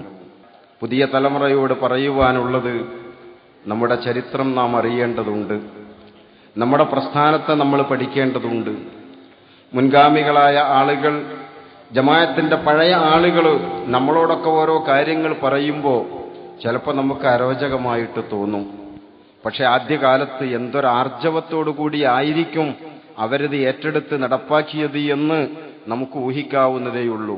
സൗകര്യങ്ങളില്ലാത്ത, അംഗീകാരമില്ലാത്ത, സമൂഹത്തിൽ നിന്നും പണ്ഡിതന്മാരിൽ നിന്നും പുരോഹിതന്മാരിൽ നിന്നും നൂറുകൂട്ടം എതിർപ്പിന്റെ കൂരമ്പുകൾ വന്നുകൊണ്ടിരിക്കുന്ന, ഒറ്റപ്പെടുത്തലിന്റെ തീവ്രമായിട്ടുള്ള ആ മാനസിക വികാരങ്ങളെയൊക്കെ അതിജീവിച്ചുകൊണ്ട് അള്ളാഹുവിന്റെ ദീനിനെ, അള്ളാഹുവിന്റെ ദീനിന്റെ മാർഗത്തിൽ ഉയർത്തെഴുന്നേറ്റ പ്രസ്ഥാനത്തെ നിർമ്മിക്കുവാനും വളർത്തുവാനും അവരെത്ര കഷ്ടപ്പെട്ടിട്ടുണ്ടായിരിക്കുമെന്ന് ഒരു നിമിഷം നാം ആലോചിക്കണമെന്ന് മാത്രമാണ് ഈ സമയത്ത് പറയുന്നത്.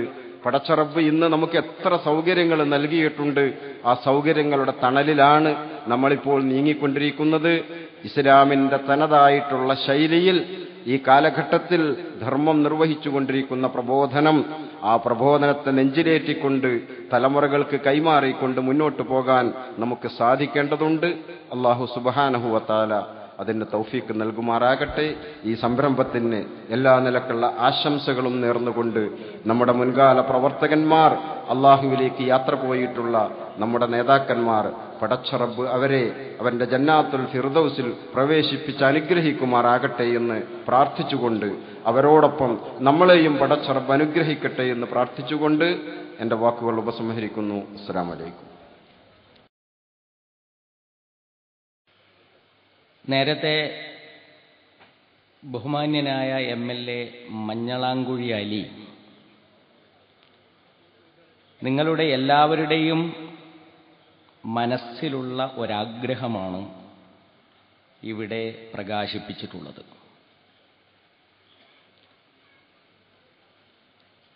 ഈ യോഗത്തിൽ ഏറ്റവും വലിയ കയ്യടിയോടുകൂടി നിങ്ങൾ സ്വീകരിച്ചിട്ടുള്ളതും ആ അഭിപ്രായ പ്രകാശനത്തെയാണ്. എല്ലാ സന്ദർഭങ്ങളിലും നേതൃത്വം അനുയായികളെ നയിച്ചുകൊള്ളണം എന്നില്ല. ചിലപ്പോഴൊക്കെ അനുയായികൾ നേതൃത്വത്തെയും നയിക്കും. മാധ്യമം നിർവഹിച്ചുകൊണ്ടിരിക്കുന്ന ദൗത്യം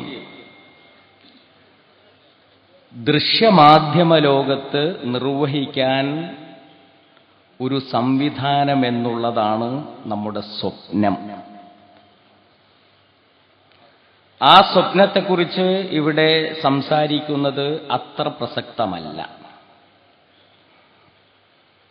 പ്രബോധനത്തിന്റെ 60ാം വാർഷികത്തിന്റെ ഉദ്ഘാടന സന്ദർഭത്തിൽ 60 വർഷം പ്രബോധനം നിർവഹിച്ച ദൗത്യം നിർവഹിക്കുന്ന, എന്നാൽ പുതിയ കാലത്തിന്റെ പ്രവണതകളെ ഉൾക്കൊള്ളുകയും വെല്ലുവിളികളെ സംബോധന ചെയ്യുകയും ചെയ്യുന്ന സാംസ്കാരിക സ്വഭാവമുള്ള ഒരു ദൃശ്യമാധ്യമത്തിന് തുടക്കം കുറിക്കണം എന്ന് നമ്മൾ ആഗ്രഹിക്കുന്നു. അല്ലാഹുവിന്റെ അപാരമായ അനുഗ്രഹമുണ്ടെങ്കിൽ, നമ്മുടെയൊക്കെ മെയ്മറന്ന അധ്വാനമുണ്ടെങ്കിൽ, അളവറ്റ ഇൻഫാഖ് ഉണ്ടാകുമെങ്കിൽ ഇൻഷാ അല്ലാഹ് ആദ്യം പ്രബോധനത്തിന്റെ ദൗത്യം നിർവഹിക്കുന്ന, പുതിയ കാലത്തെയും പ്രവണതകളെയും ഉൾക്കൊള്ളുന്ന ഒരു സാംസ്കാരിക മാധ്യമവും, പിന്നീട് മാധ്യമത്തിന്റെ ദൗത്യം നിർവഹിക്കുന്ന ഒരു വാർത്താ മാധ്യമവും ഉണ്ടാകും.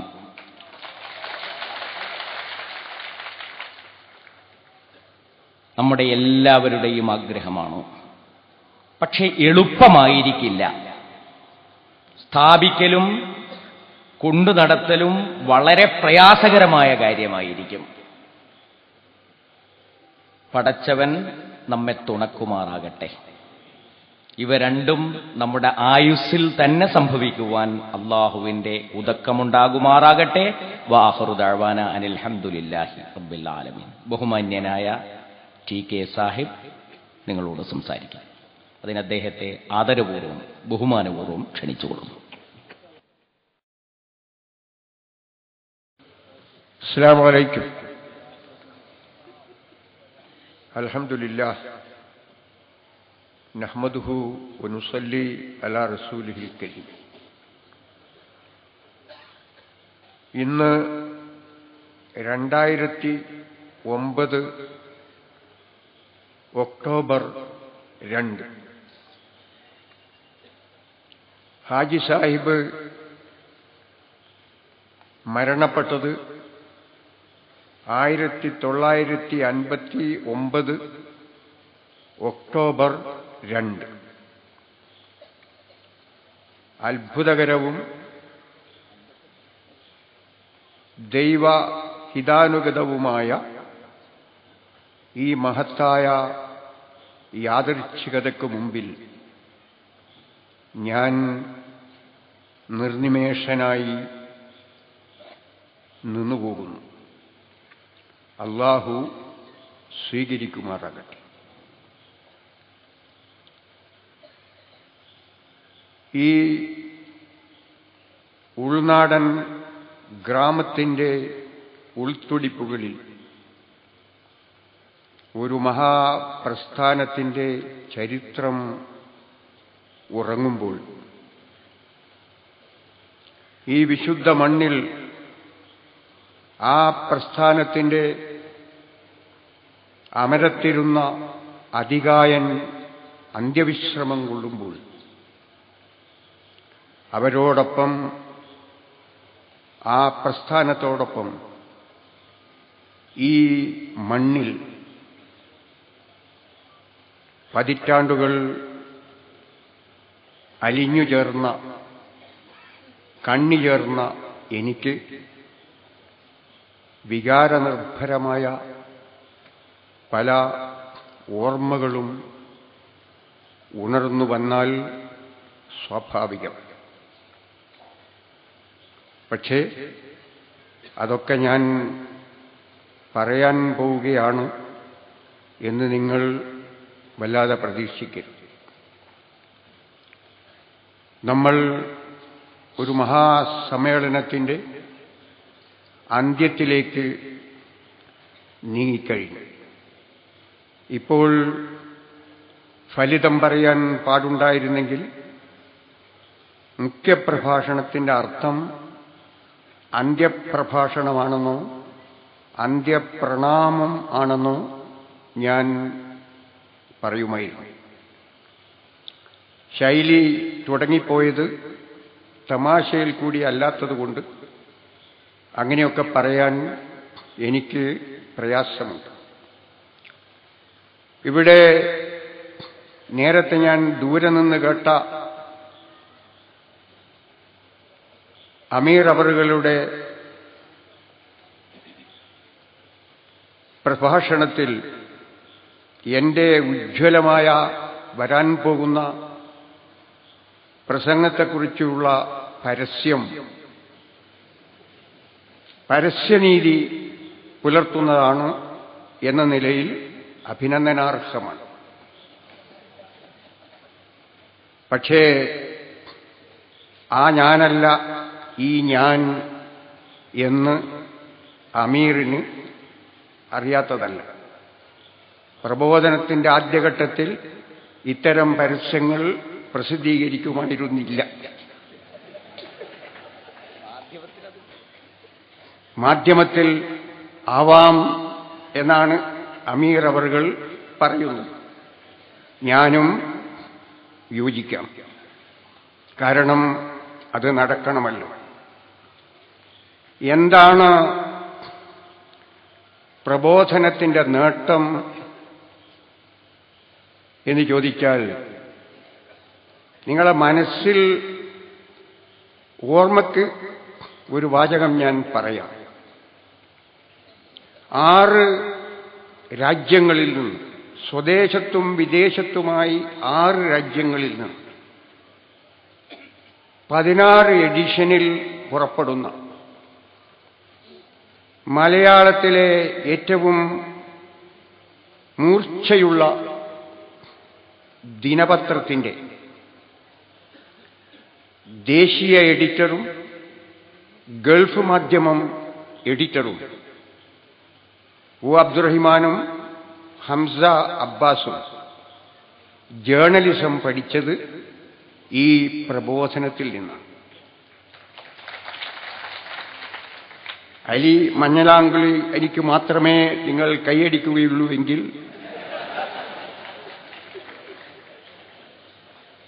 നഷ്ടപ്പെടുന്ന കൈയടി അബ്ദുറഹിമാനും ഹംസ അബ്ബാസിനുമാണ്, എനിക്കല്ല എന്ന് നിങ്ങൾ മനസ്സിലാക്കേണ്ടതായിട്ടുണ്ട്.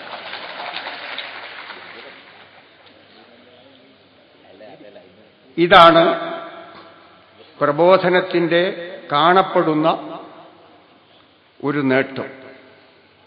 ആരാണ് പ്രബോധനം നടത്തിയവർ എന്ന് ചോദിച്ചാൽ ഹാജി സാഹിബിനും കെ.സി. അബ്ദുള്ള മൗലവിക്കും ശേഷം 3ാം തരത്തിൽ പഠിച്ച ടി മുഹമ്മദ് സാഹിബും 5ൽ പഠിച്ച ടി കെ അബ്ദുള്ളയുമാണ് ദീർഘകാലം പ്രബോധനത്തിന്റെ എഡിറ്ററും സഹപത്രാധിപരും ആയിട്ടുള്ളത്. ഇങ്ങനെയൊക്കെയുള്ള മഹാത്ഭുത യാദൃച്ഛികതകൾ നമ്മുടെ സമൂഹത്തിലും പ്രസ്ഥാനത്തിലും ഒത്തുവരുമ്പോൾ ഇനിയൊരു സാംസ്കാരിക മാധ്യമം എന്നൊക്കെ അമീർ പറഞ്ഞാൽ ഞാനൊക്കെ അള്ളാഹുവിന്റെ ഖദറിൽ ഒന്നുകൂടി വിശ്വസിച്ചു പോകും. അല്ലാതെ കാര്യകാരണ ബന്ധങ്ങളിൽ അതൊന്നും എടുത്തു പറയാവുന്നതല്ല. പക്ഷെ പ്രബോധനം നടന്നത് കാര്യകാരണ ബന്ധങ്ങൾക്കതീതമായിട്ടാണെന്ന് അനുഭവത്തിൽ കൂടി എനിക്ക് പറയുവാൻ കഴിയും. നമുക്ക് അല്പമങ്ങോട്ട് പോകാം. തുടങ്ങുന്നത് പേരിൽ നിന്ന് തന്നെ ആവട്ടെ. പേരിനു വേണ്ടി പേരെന്നല്ലാതെ പേരിന്റെ പേരിൽ പോരെന്തിനു പാരിൽ എന്ന് പറഞ്ഞതുപോലെയുള്ള ഒരു പേരല്ല പ്രബോധനം എന്നത്. അത് കേരളത്തിലെ ഇസ്ലാമിക സമൂഹത്തിന്റെ ഒരു കാലഘട്ടത്തിന്റെ അന്ത്യത്തെയും നവോത്ഥാനപരമായ മറ്റൊരു പുതുയുഗത്തിന്റെ പിറവിയെയും അടയാളപ്പെടുത്തുന്ന മധ്യരേഖയാണ്. കപ്പപ്പാട്ട്, കുപ്പിപ്പാട്ട്, അക്ബർ സദക്ക, ബദറുൽ മുനീർ, ഹുസ്നുൽ ജമാൽ ഈ ലോകത്തുനിന്ന് അക്ഷരമലയാളത്തിലേക്ക് മുസ്ലിം കേരളം കാലെടുത്തു വച്ചതിൻ്റെ അടയാളക്കുറിപ്പാണോ പ്രബോധനം എന്ന വാക്കെന്ന് ഇതിനേക്കാൾ നല്ല മലയായ്മയിൽ ഇവിടെ പലരും പറഞ്ഞു വച്ചിട്ടുള്ളതാണ്. പേര് തന്നെ നോക്കുക. അന്നത്തെ 1/2 ഡസൻ പത്രങ്ങളുടെ പേര് ഞാൻ ഓർമ്മിക്കാം. അൽ മുർഷിദ്, അൽ ബയാൻ, ഹിദായത്തുൽ മൂമിനീൻ, അൽ ഇസ്ലാം, കുറച്ചു കഴിഞ്ഞ് അൽ ഫാറൂഖ്, അൽ ജിഹാദ്, അല്പം വരുമ്പോൾ അൽ മനാർ, അൻസാരി. ഇത്രയും പേരുകളിൽ എവിടെയും മലയായിമയില്ല. ഇതൊന്നും ഒരു തെറ്റുമല്ല, സ്വാഭാവികമാണ്. അന്നത്തെ മുസ്ലിം സമൂഹത്തിന് ഇസ്ലാമിനെക്കുറിച്ച് മലയാളത്തിൽ ചിന്തിക്കാൻ പറ്റുമായിരുന്നില്ല. അറബി മലയാളത്തിലെ വളരെ കവിഞ്ഞാൽ മനസ്സിലാക്കാൻ പറ്റുമായിരുന്നു. നിങ്ങൾ വിശ്വസിക്കേണ്ടതുണ്ട്, ഖുതുബാത്തിന്റെ ആദ്യകാലത്തെ ഒരു എഡിഷൻ പോലും അറബി മലയാളത്തിൽ പ്രസിദ്ധീകരിച്ചിരുന്നു. ഇപ്പോൾ കോപ്പി കിട്ടാൻ സാധ്യമല്ല. അങ്ങനെ അറബി മലയാളവുമായുള്ള പൊക്കിൾ ബന്ധം മുറിഞ്ഞു തീർന്നിട്ടില്ലാത്ത ഒരു കാലഘട്ടത്തിൽ മലയാളത്തിൽ പ്രബോധനം എന്ന വാക്ക് എടയൂരിന്റെ കൊച്ചു നിസ്കാരപ്പള്ളിയുടെ മുകളിൽ മുഴങ്ങിയപ്പോൾ അതൊരു കാലഘട്ടത്തിന്റെ അവസാനത്തെ മാത്രമല്ല, വലിയൊരു കാലഘട്ടത്തിന്റെ ഉദ്ഘാടനത്തെയാണ് ഉദ്ഘോഷിച്ചിരുന്നത് എന്ന് ഒന്നുകൂടി ഞാൻ പറയുകയാണ്. ഇത് പേരിന്റെ ഭാഷാപരമായ ഒരു വശം മാത്രമല്ല, ആശയപരമായി പ്രബോധനമെന്ന വാക്ക് അതിനു മുമ്പ് മലയാളത്തിൽ പരിചയമുള്ളതായി എനിക്ക് തോന്നുന്നില്ല. മക്തിത്തങ്ങളുടെ കാലഘട്ടത്തിൽ ഇശായത്ത് എന്ന ഒരു പത്രം എൻ്റെ വരേണ്യനായ എൻ്റെ മഹാനുഭാവനായ പണ്ഡിതനായ പിതാവ് തറക്കണ്ടി ആയഞ്ചേരി അബ്ദുറഹിമാൻ മുസ്ലിയാരുടെ സൂക്ഷിപ്പിൽ പിന്നീട് ഞാൻ കണ്ടെത്തുകയുണ്ട്. അത് മലയാള അക്ഷരത്തിൽ തന്നെയാണ്. അധികവും മക്തിത്തങ്ങൾ ക്രിസ്ത്യാനികളോട് മത്സരിച്ച ലേഖനങ്ങളാണ് അതിൽ വായിക്കുക. പക്ഷെ അതിൻ്റെയും പേര് ഇശായത്ത് എന്നായിരുന്നു. ഇങ്ങനെ ഒറ്റപ്പെട്ട ചില കേസുകൾ പോലും പൂർണ്ണമായും മലയായ്മയിലേക്ക് വന്നു കഴിഞ്ഞിരുന്നില്ല. എന്നാൽ പ്രബോധനമെന്ന വാക്ക് അർത്ഥമാക്കുന്നത് ഇസ്ലാമിന്റെ ഒരു വ്യാഖ്യാനത്തെയാണ്. ഇസ്ലാം അനുഷ്ഠാനമതം മാത്രമല്ല, ആചാര വിശ്വാസം മാത്രമല്ല, അത് പ്രബോധനമതവും കൂടിയാണ്. നമ്മിൽ നിന്ന് അന്യരിലേക്ക്, തലമുറകളിൽ നിന്ന് തലമുറകളിലേക്ക് പകർന്നു കൊടുക്കുന്ന പ്രബോധനപരമായ ഒരു ദീനാണ് അള്ളാഹുവിന്റെ ഇസ്ലാം എന്നാണ് പ്രബോധനമെന്ന വാക്ക് അർത്ഥമാക്കുന്നത്.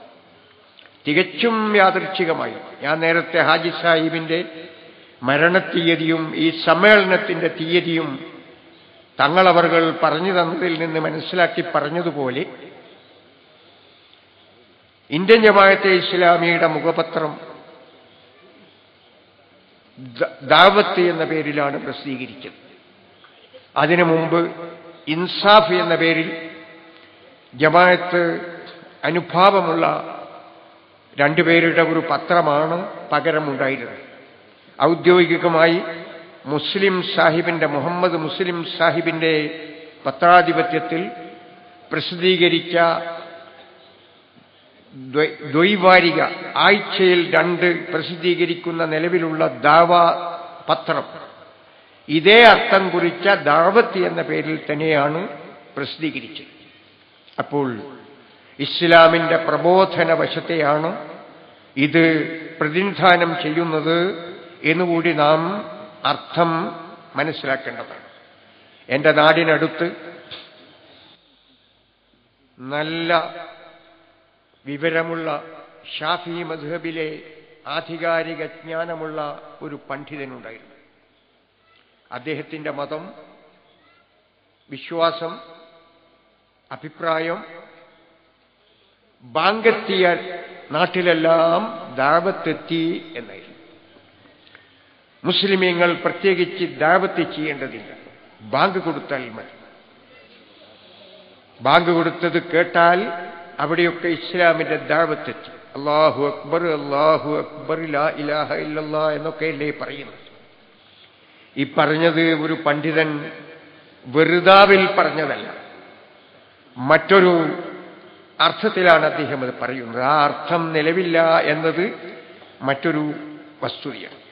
ഇസ്ലാം ഒരു സമ്പൂർണ്ണ ജീവിത വ്യവസ്ഥിതിയായി ലോകത്ത്, പ്രായോഗിക ലോകത്ത് സ്ഥാപിതമായ ശേഷം എന്താണ് ഇസ്ലാം എന്ന് മനുഷ്യ സമൂഹത്തിന് കണ്ടറിയുവാനുള്ള സാഹചര്യം നിലനിന്ന് കഴിഞ്ഞാൽ പിന്നീട് ദഅവത്ത് എന്ന് പറയുന്നത് അത് മനസ്സിലാക്കുന്ന അതേ ജനതയോടുള്ള ഒരാഹ്വാനമെന്ന നിലയിൽ ദഅവത്ത് ബാങ്ക് തന്നെ കേട്ടാൽ അതവർക്കുള്ള ഒരു കാഹളനാദമാണ്. ഈ അർത്ഥത്തിൽ അദ്ദേഹം പറഞ്ഞതിൽ കുഴപ്പമില്ലെങ്കിലും പിന്നോക്കത്തിൽ പെട്ടുപോയ നമ്മുടെ മുസ്ലിം സമൂഹം പ്രബോധനം ദഅവത്ത് എന്ന അർത്ഥത്തിൽ ഒരു ഇസ്ലാമിനെ മനസ്സിലാക്കിയിരുന്നില്ല. ജമാഅത്തെ ഇസ്ലാമി ആദ്യമായാണ് പ്രബോധനമെന്ന പേരിട്ടുകൊണ്ട് ഇസ്ലാം വിശ്വസിക്കുവാനും അനുഷ്ഠിക്കുവാനുമുള്ള മതം മാത്രമല്ല പ്രബോധനം ചെയ്യുവാനുള്ള മതവും കൂടിയാണ് എന്ന് സമുദായത്തെ ശക്തമായി ഉത്ബോധിപ്പിച്ചുകൊണ്ടിരുന്നത് എന്ന് ഈ പേരിൽ നിന്ന് നമുക്ക് മനസ്സിലാക്കുവാൻ കഴിയും. എങ്ങനെയാണ് പ്രബോധനം തുടങ്ങിയത് എന്നിവിടെ പറഞ്ഞിട്ടുണ്ടാകാം. ഹാജി സാഹിബും ഉത്തമ ശിഷ്യനായ സഹപ്രവർത്തകനായ KC അബ്ദുള്ള മൗലവിയും ഇവിടത്തെ ഒരു കൊച്ചു നിസ്കാര പള്ളിയിൽ മുഖത്തോട് മുഖം നോക്കിയിരിക്കും. ഡിക്ലറേഷൻ സർക്കാരിൽ നിന്നുള്ള നടത്തിപ്പിന്റെ അനുവാദം കിട്ടിക്കഴിഞ്ഞ ശേഷം പത്രം തുടങ്ങണമല്ലോ. എന്നാൽ തുടങ്ങുക. അങ്ങനെ രണ്ടുപേരും മുഖത്തോട് മുഖം നോക്കി പേനയും കയ്യിൽ പിടിച്ച് ഇരിക്കുകയാണ്. കുറച്ചു നേരം അർത്ഥവത്തായ മൗനത്തിന്റെ ഘനീഭവിച്ച നിമിഷങ്ങൾ കടന്നുപോകുന്നു. രണ്ടുപേർക്കും വാക്കുകളില്ല. എന്താണ് ചെയ്യാൻ പോകുന്നത്, ആരാണ് എന്താണ് തുടങ്ങേണ്ടത് എന്നതിനെപ്പറ്റി ഒരു പിടിപാടുമില്ലാതെ നിശബ്ദതയുടെ അർത്ഥവത്തായ ചോദ്യചിഹ്നങ്ങളായി നിമിഷങ്ങൾ കടന്നുപോകുന്നു. ആർക്കെങ്കിലും തുടങ്ങണമല്ലോ. ഹാജി സാഹിബ് തന്നെ തുടങ്ങട്ടെ. എന്താണ് എഴുതേണ്ടത്? KCയുടെ മറുപടി, നിങ്ങൾ പറയുക, ഞാൻ എഴുതാം. ശരി, ഞാൻ പറയാം. ബിസ്മില്ലാഹിർ റഹ്മാനിർ റഹീം. അങ്ങനെ ആദ്യം പറഞ്ഞ ആ വാക്കുകളാണ് അലി സാഹിബ് ഇവിടെ വായിച്ചിട്ടുള്ളത്. അലി സാഹിബ് ഒരു വിദ്യാർത്ഥിയായിരുന്ന കാലത്ത്, ഒരു കുട്ടിയെന്ന് വിശേഷിപ്പിക്കാവുന്ന കാലത്ത് ഞാനിവിടെ പ്രബോധനത്തിലുണ്ടായിരുന്നു. അദ്ദേഹം മറന്നുപോകുന്ന പലതും എനിക്കിപ്പോഴും ഓർക്കേണ്ടതായിട്ടുണ്ട്. കാരണം ഇന്ന് ചിലരെ ഞാൻ ശിഷ്യന്മാർ എന്നൊക്കെ പറയുമ്പോൾ സ്വയം എന്നെ കളിയാക്കുകയാണോ എന്ന് തോന്നിപ്പോയി. കാരണം ഗുരുനാഥന്മാരാകാൻ പറ്റുന്ന ഒരുപാട് ആളുകളാണ് ഇന്ന് ഞങ്ങളുടെയൊക്കെ ശിഷ്യന്മാർ. അവരിൽ ഒരുപാട് പേർ ഈ സ്റ്റേജിൽ ഇരിക്കുന്നുണ്ട്. അതിലേറെ പേർ ഈ സദസ്സിനെ അലങ്കരിക്കുന്നുണ്ട്. യാദൃച്ഛികമായി ഒരു പേര് ഞാൻ പറഞ്ഞു പോകുമ്പോൾ അതിലെന്താണ് ഇത്ര കാര്യം എന്ന് നിങ്ങൾ ചിന്തിക്കേണ്ടതില്ല. തഫീമുൽ ഖുർആൻ, അതിൻ്റെ ആമുഖം ഞാൻ വിശ്വസിക്കുന്നു നല്ല മലയാളത്തിലാണ് അത് വായിക്കാൻ കഴിയുകയും. ഞാനാണ് ആ മുഖപുര തർജ്ജമ ചെയ്തത്. ഞാനത് തർജ്ജമ പറഞ്ഞപ്പോൾ എനിക്ക് വേണ്ടി എഴുതിയത് വിദ്യാർത്ഥിയായ ഈ അലി സാഹിബായി. ഞാനും അദ്ദേഹവും തമ്മിൽ ഉള്ള ഇപ്പോഴത്തെ വ്യത്യാസം അന്ന് ഞാൻ നേരത്തെ മനസ്സിലാക്കിയതാണ്. ഞാൻ സൂക്ഷിച്ചും ദീക്ഷിച്ചും ഓർത്തും പേർത്തും പാർത്തുമൊക്കെ വാക്കുകൾ പറയുമ്പോൾ ധൃതിക്കാരനായ, വേഗം പറഞ്ഞു വേറെ പണിയുള്ള അലി അക്ഷമനായി കാത്തു നിൽക്കുകയാണ്.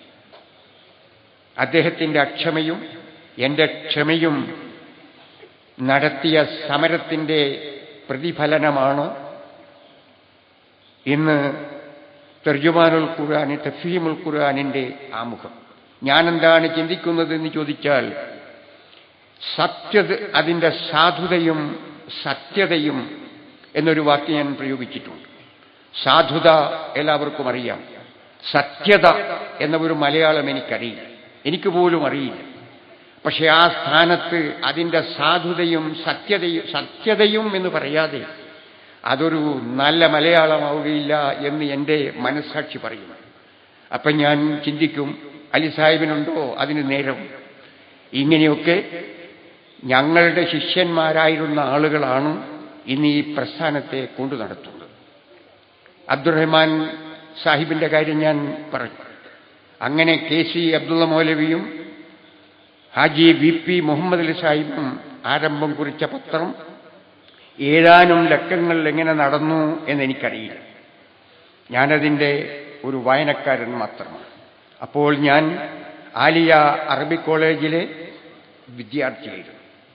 അങ്ങനെ വിദ്യാർത്ഥിയായപ്പോൾ വളാഞ്ചേരിയിൽ വാർഷികം നടക്കുന്നു എന്ന് കേൾക്കുകയുണ്ട്.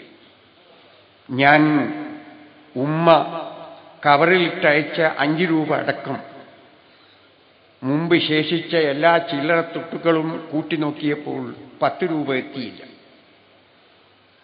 അന്നെൻ്റെ ഓർമ്മ പ്രകാരം കാസർഗോഡിൽ നിന്ന് ഇവിടെ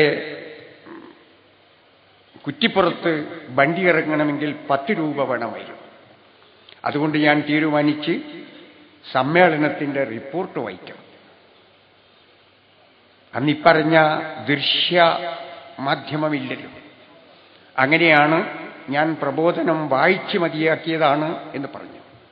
കുറച്ച് കഴിഞ്ഞപ്പോൾ എനിക്കൊരു വിളിയാളം വരുന്നു. എന്താണ് വിളിയാളം? ഫനാദാ മുനാദിൻ മിൻ ഖിബലില്ലാഹി അസ്സ വജൽ. നിങ്ങൾ പഴയ വാതിൽ കേട്ടിരിക്കും. അള്ളാഹുവിൻ്റെ ഭാഗത്ത് നിന്ന് ഇതാ ഒരു വിളിയാളം വരുന്നു. വിളിയാളം എന്ന് പറഞ്ഞാലേ അത് മലയാളം ആവുകയുള്ളൂ. പുതിയ പ്രബോധനം നടത്തുന്നവർ ശ്രദ്ധിക്കേണ്ടതാണ്. ഓരോ വാക്ക് അതിൻ്റെ സന്ദർഭത്തിൽ തന്നെ പ്രയോഗിക്കേണ്ടതുണ്ട്. പിന്നീടത് ശരിയായിക്കൊള്ളും. എന്താണ് വിളിയാളം? ഹാജി VP മുഹമ്മദ് അലി സാഹിബ് എഴുതുന്നു, TK അബ്ദുള്ളയ്ക്ക് ഉടൻ പുറപ്പെടുക. എവിടേക്ക്? പ്രബോധനം ഓഫീസിലേക്ക്. യാത്ര ചെലവ് പോലും വായിച്ചു തന്നിട്ടില്ല. അതിരിക്കട്ടെ, അത് പിന്നീട് എന്തെങ്കിലും ചെയ്യാമെന്ന് വെക്കുക.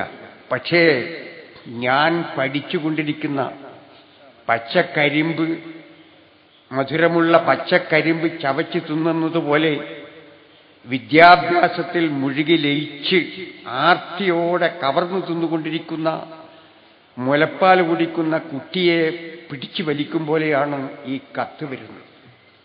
10 മണി വരെ മാത്രമേ കുട്ടികൾ വായിക്കാൻ പാടുള്ളൂ. കരണ്ടിൻ്റെ സൂക്കേട് അന്നില്ല. പക്ഷെ 10 മണി കഴിഞ്ഞാൽ എൻ്റെ റൂമിൽ ഒരു മജൂസിയുടെ കബറും പുറത്തെ വിളക്ക് എന്നൊരു കവിതയിൽ പറഞ്ഞതുപോലെ ഒരു ചെറിയ ചിമ്മിനി മറച്ചുവെച്ച് കത്തുമായിരുന്നു. എൻ്റെ സഹപ്രവർത്തകൻ പലപ്പോഴും അത് ഊതിക്കെടുത്താറുണ്ട്. കാരണം അദ്ദേഹത്തിന് സുന്ദരമായിട്ട് ഉറങ്ങേണ്ടതുണ്ടായിരുന്നു. അങ്ങനെ 10 മണിക്കപ്പുറത്ത് അധ്യാപകരെ കബളിപ്പിച്ച് വിജ്ഞാനം നുകർന്നുകൊണ്ടിരിക്കുന്നതിൻ്റെ നടുവിലാണ് ഉടൻ പുറപ്പെടണമെന്ന കൽപ്പന വരുന്നത്. അങ്ങനെ ഞാൻ ഒന്നും ആലോചിക്കാതെ പുറപ്പെട്ടത്. ആലിയായിൽ ഞാൻ പോയതും മറ്റൊരു കൽപ്പന പ്രകാരമായിരുന്നു.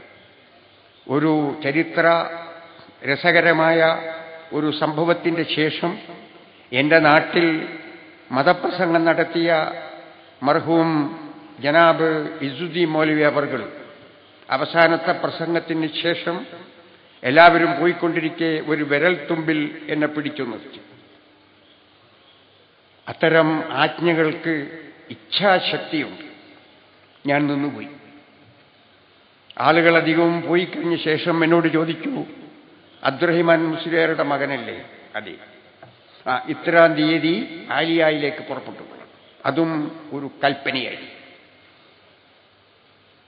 ഇങ്ങനെ ആ കൽപ്പനയ്ക്ക് വഴങ്ങി ആലിയായിൽ പോയ ഞാൻ അതിനേക്കാൾ ശക്തിയുള്ള മറ്റൊരു കൽപ്പനയ്ക്ക് വിധേയനായി പ്രബോധനത്തിലേക്ക് വന്നതാണ്.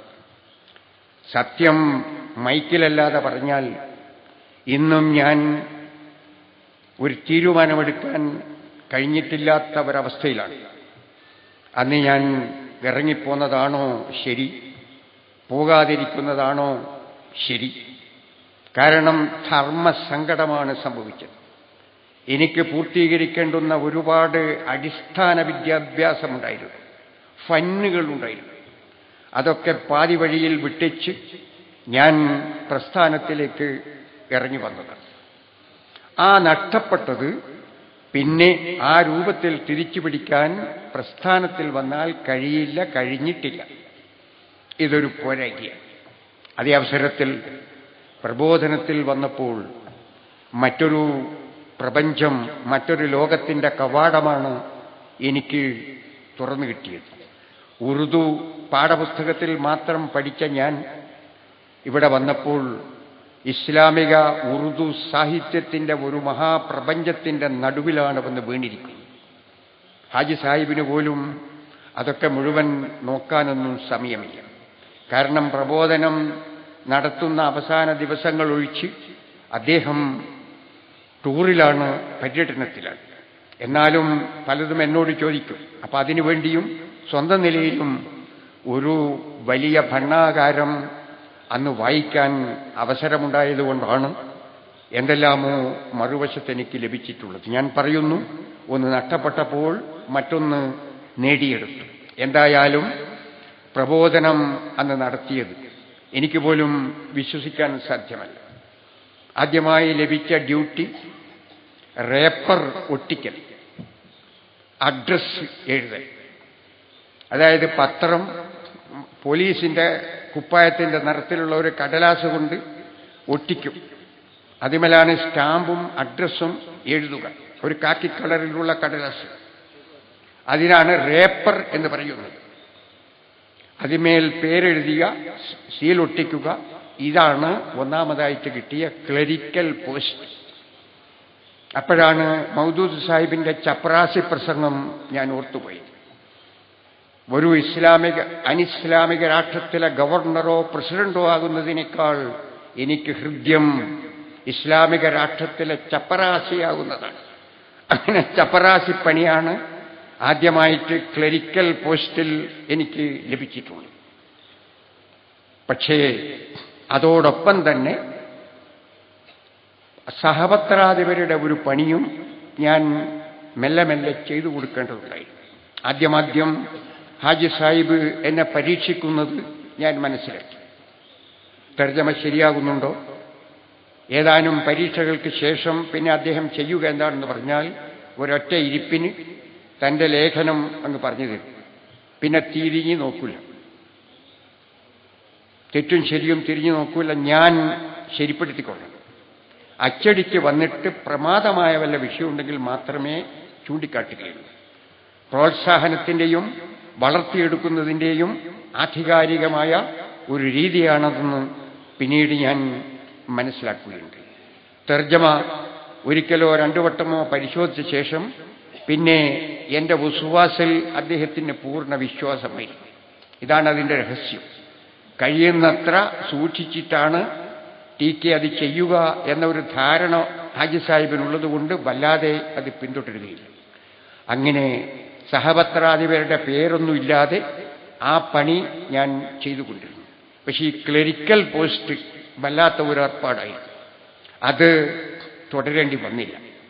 വളരെ വേഗം ഹാജി സാഹിബ് ഇവിടെ ഇരിക്കുന്ന നമ്മുടെ സയ്യിദ് അബ്ദുൽ അഹദ് തങ്ങൾ അവർകളെ